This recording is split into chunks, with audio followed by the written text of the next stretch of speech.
नमस्कार, hot topic में आपका स्वागत है। मैं हूं सुशील बहुगुणा। कांग्रेस अध्यक्ष सोनिया गांधी के घर आज विपक्षी नेताओं की एक अहम बैठक हुई और इस बैठक में एनसीपी, डीएमके और शिवसेना और नेशनल कॉन्फ्रेंस के नेता भी शामिल हुए।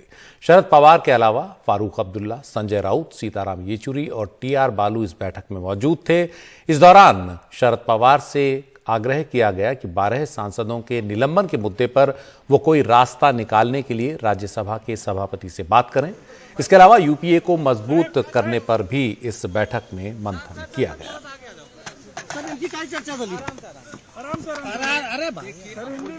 मुल्क के इट वाज अ मीटिंग, सारे वतन के बारे में बातचीत हुई है। पहले भी हुई थी, वो मिले नहीं थे, वो कंप्यूटर पे था। आज हम लोग मिल रहे हैं, बातचीत कर रहे हैं कि कैसे हम लोग सब इकट्ठे काम कर सके, आगे चल सके। और यही एक मुद्दा था। हमारा मकसद है कि हम लोग कैसे इकट्ठे काम कर सकते हैं, कैसे आगे बढ़ सकते हैं और कैसे इस मुल्क को इन मुश्किलों से निकाल सकते। क्या सहमति बनी? हम लोगों में बहुत अच्छी सहमति बनी है, बहुत अच्छी सहमति। यूपी और मजबूत होकर उभरे और स्टेट वाइज काम करना है। एक फर्स्ट मीटिंग है, ये वापस मिलेंगे। सर को यूपीए में शामिल करने की भी क्या चर्चा हुई? ये बात नहीं हुई, लेकिन हम एक साथ काम करने के बारे में सबका बारे में वापस कल हमारी मीटिंग है। पवार साहब खुद मीटिंग को आने वाले हैं। शामिल होने वाले हैं। चलिए, यूपीए में शिवसेना शामिल होगी। शिवसेना से चर्चा हुई क्या? आगे की बात है। सरकार कह रही है सरकार कह रही है कि आप लोग माफी मांग लें। नहीं, माफी की कोई बात नहीं। No apology, no regrets, will fight. तो कांग्रेस की अध्यक्ष सोनिया गांधी के घर हुई विपक्ष की इस बैठक के क्या मायने हैं, इस पर बात करने के लिए हमारे साथ हैं हमारे सहयोगी उमाशंकर सिंह। उमा, एक तरफ ममता बनर्जी कोशिश कर रही हैं यूपीए से एक अलग मोर्चा बनाने की, वो शरद पवार से भी मिली, तमाम और दूसरे नेताओं से लगातार मुलाकात कर रही हैं। क्या ये जो आज की बैठक है उसी के फलस्वरूप हुई है कि इधर से एक बार फिर यूपीए को जोड़ने की और मजबूत करने की कवायद शुरू हो? जी देखिए सुशील, विपक्ष के सामने इस समय दो तरह की चुनौती है। विपक्ष ने आज इस तरह से मार्च किया और जो प्रेस कॉन्फ्रेंस की तमाम विपक्षी पार्टियों ने, वो ये कह रही है कि सदन के भीतर आवाज उनकी नहीं उठाने दी जा रही, सरकार उनकी आवाज को दबा रही है। दूसरी तरफ जो 12 सांसद जिनको कि निलंबित किया गया है, उनकी बहाली का मुद्दा भी है। लेकिन साथ ही साथ जो सबसे बड़ा जो मुद्दा है विपक्ष के सामने, वो विपक्षी एकता का है। और आपने सही कहा कि जिस तरीके से ममता बनर्जी का पीछे बयान आया और जिस समय वो बयान दे रही थी, शरद पवार भी वहीं पे मौजूद थे, तो ऐसा लगने लगा कि विपक्षी एकता जो कि सदन के भीतर पिछले सत्र में भी दिखाई गई, राहुल गांधी ने नाश्ते पे भी बुलाया था पिछले सत्र के दौरान विपक्षी पार्टी के नेताओं को, तो लगा कि अब वो शायद दूर की कौड़ी हो गई है, टीएमसी एक अलग राह ले रही है। शरद पवार क्योंकि एक बहुत ही वरिष्ठ नेता हैं, अक्रॉस द पार्टी लाइन उनकी सुनी जाती है और इसलिए आज सोनिया गांधी के घर यहां पर बैठक हुई। बैठक कुछ देर पहले खत्म हो चुकी है और तमाम नेताओं ने एक सुर में, जैसा कि आपने सुनाया भी, कि सब ये बात कर रहे हैं कि किस तरीके से विपक्षी एकता को मजबूत किया जाए और कैसे मिलजुल कर बीजेपी से लड़ा जाए। आने वाले समय में राज्यों में चुनाव है और उसको लेकर भी कई तरह की कवायद चल रही है। कई जो दल हैं उनका मानना है कि उत्तर प्रदेश में भी एक मिलीजुली फाइट जो है वो देने की जरूरत है। हालांकि बहुत सारी चीजें अभी पाइपलाइन में है, बहुत सारा मूर्त रूप लेकर बहुत सारी बातें सामने नहीं आई है। लेकिन इस बैठक के पीछे मकसद यही है कि विपक्ष को एकजुट होकर रखा जाए, एक साथ रखा जाए और साथ में संसद के भीतर आवाज बुलंद की जाए और संसद के बाहर भी बीजेपी के साथ एकमुश्त तरीके से लड़ी जाए। और इसीलिए इस बैठक की जो अहमियत है वो कुछ ज्यादा है। सुशील जी, और शरद पवार इस बैठक में भी एक तरह से एक अहम भूमिका में दिख रहे हैं। ममता बनर्जी से जब बात होती है तो वो शरद पवार के साथ जाकर ये संदेश देती हैं कि यूपीए से अलग भी एक मोर्चा बन सकता है और यहाँ शरद पवार को एक अहम जिम्मेदारी देकर एक तरह से उन्हें उनका कद का एहसास दिलाने की कोशिश की गई है कि वो बहुत अहम है यूपीए के लिए। जी बिल्कुल सुशील, देखिए शरद पवार को ये जिम्मेदारी देकर, चाहे वो राज्यसभा के चेयरमैन से बात करके 12 सांसदों के निलंबन की वापसी की बात हो या फिर विपक्षी दलों को एकजुट रखने की बात, एक जिम्मेदारी उनको दे दी गई है ताकि ये जो एक बात कही जा रही थी कि एनसीपी और जो टीएमसी है वो एक अलग तरीके से साथ आगे बढ़ने की कोशिश में है, जबकि शिवसेना, जैसा कि आपको याद होगा कि संजय राउत राहुल गांधी से उनके घर जाकर मिले थे, उसके बाद उन्होंने बयान भी दिया था कि कांग्रेस पार्टी के बिना कोई भी विपक्षी एकता या यूपीए की बात नहीं हो सकती। तो ऐसे में जो एक कोशिश है तमाम दलों की, वो आपस में एकजुट रहने की है, और शरद पवार क्योंकि वरिष्ठ नेता हैं इसलिए उनको जिम्मेदारी उनके ऊपर ये दी गई है। जी शुक्रिया उमा इस पूरी जानकारी के लिए। तो विपक्ष जो है वो अब अपने तेवर और भी ज्यादा तेज करने की कोशिश कर रहा है, और ये भी 12 सांसदों के निलंबन का मुद्दा एक अहम मुद्दा है। इस बीच ये अनुशासनहीनता के आरोप में जो 12 सांसद निलंबित हुए, उनके समर्थन में विपक्ष के सांसदों ने आज एक जुलूस निकाला। गांधी प्रतिमा से लेकर विजय चौक तक निकले इस जुलूस में कांग्रेस नेता राहुल गांधी भी शामिल हुए। हमारे सहयोगी राजीव रंजन की रिपोर्ट।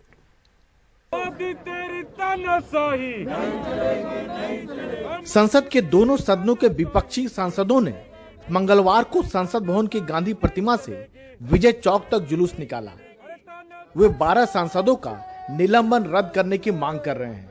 कांग्रेस, सपा, राजद, टीएमसी, शिवसेना जैसे विपक्षी सांसद एक साथ सरकार के खिलाफ नजर आए, सरकार के खिलाफ जम के नारे लगाए। विपक्षी पार्टियों का संयुक्त मार्च जो है वो संसद भवन के भीतर से निकलता हुआ बाहर विजय चौक की तरफ आता हुआ हमारे कैमरा सहयोगी प्रेम सिंह आपको दिखाएंगे कि किस तरीके से तमाम जो सांसद हैं अलग अलग विपक्षी दलों के, वो साथ चलते हुए आ रहे हैं। तो ये तमाम जो नेता हैं वो विजय चौक पर पहुंचकर यहाँ पे प्रेस कॉन्फ्रेंस को संबोधित करने का उनका जो ये फैसला है वो इस वजह से है ताकि अपनी बात को जो संसद में नहीं रख पा रहे वो संसद के बाहर मीडिया के जरिए लोगों तक पहुंचाए। जहां भी ऑपोजिशन अपनी आवाज उठाने की कोशिश करती है तो धमकाकर, डराकर उनको सस्पेंड करके सरकार काम करती है। ये लोकतंत्र की हत्या है। पार्लियामेंट हाउस में डिस्कशन होना चाहिए, सब मुद्दों पर डिस्कशन होना चाहिए, मगर जो डिस्कशन हम करना चाहते हैं वो हमें करने नहीं दिया जाता है। सांसदों की नाराजगी इस बात से भी है कि सांसद 1 दिसंबर से गांधी प्रतिमा पर धरने पर बैठे हैं, लेकिन सरकार इनकी बात सुनने को तैयार नहीं है। Thank you sir. सांसदों के निलंबन का मुद्दा लोकसभा राज्यसभा दोनों में उठा। अब तो बाकी बचे सांसदों ने प्ले कार्ड दिखा के कहा कि हमें भी निलंबित करो। मैंने मांग की है, हम सबको निलंबित करिए, सस्पेंड कर दीजिए। सरकार अब कह रही है कि अगर वो खेद भी जता दे तो इनका निलंबन वापस हो सकता है। सस्पेंड मार्शल पे हल्ला हुआ, सस्पेंड टेबल पे नाचने के लिए हुआ, सस्पेंड जो टीवी स्क्रीन उठा के फेंकने के लिए सस्पेंशन हुआ है। बुक हमारे ऊपर भी फेंका, चेयरमैन के ऊपर, चेयर पे ऊपर भी फेंका। इसके लिए सस्पेंशन हुआ है, इसके लिए पश्चाताप व्यक्त करना जरूरी है। ये बार बार माफी का राग अलापना बंद ही कर दें, क्योंकि हमने भी स्पष्ट शब्दों में कह दिया है ये होने से रहा। ये बार डेस्परेटली बार जनता के सामने रख रहे हैं कि हम तो कह रहे हैं माफी मांग लो, क्योंकि देश की जनता भी समझ रही है कि जो काम किया है वो असंवैधानिक है और प्रजातंत्र के उसूलों के खिलाफ है। विपक्ष का आरोप है कि उसकी आवाज को सरकार लगातार दबा रही है। सरकार खेद जताए जाने की मांग पर क्यों अड़ी हुई है? विपक्ष खेद न जताए जाने की मांग पर क्यों अड़ा हुआ है? आखिर दोनों लोकतंत्र की दुहाई दे रहे हैं। साफ है, लड़ाई संसद की मर्यादा की नहीं बल्कि सरकार की नाक की लड़ाई बन चुकी है। नई दिल्ली से उमाशंकर सिंह के साथ राजीव रंजन, एनडीटीवी इंडिया। लखीमपुर खीरी कांड में गृह राज्य मंत्री अजय मिश्रा को बड़ा झटका लगा है। मामले की जांच कर रही एसआईटी ने अदालत में अर्जी देकर कहा कि ये लापरवाही से गाड़ी चलाने का मामला नहीं है, बल्कि आशीष मिश्रा और उसके साथियों ने साजिश बनाकर किसानों की हत्या की है और यह आरोप अब जोड़ा जाए।